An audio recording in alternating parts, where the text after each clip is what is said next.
Hello అండి, నేను తరుణ్ భాస్కర్.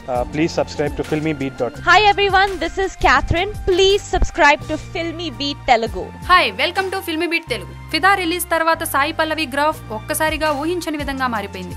సాయి పల్లవి అని పిలవడం మానేసి భానుమతి అనే పేరుతో పిలవడం మొదలుపెట్టారు. సినీ పరిశ్రమలో వేదిక ఏదైనా గానీ, కార్యక్రమం ఏదైనా గానీ సాయి పల్లవి నామస్మరణతో మార్మోగిపోతోంది. హీరోలందరూ ఆసక్తిగా ఎదురు చూసేంతగా సాయి పల్లవి క్రేజ్ పెరిగిపోయింది. ఫిదా సినిమాకు ముందు సాయి పల్లవి సుమారు 30 లక్షలు తీసుకునేదని టాక్. ఫిదా ఘన విజయం తర్వాత సాయి పల్లవి ఒక్కసారిగా ఊహించని విధంగా రెమ్యూనరేషన్ పెంచినట్టు సమాచారం. ప్రస్తుతం సాయి పల్లవి 70 లక్షల వరకు డిమాండ్ చేస్తుంది. రానున్న రోజుల్లో ఈ పారితోషికం విలువ ₹1 కోటి దాటినా ఆశ్చర్యపోవక్కర్లేదు.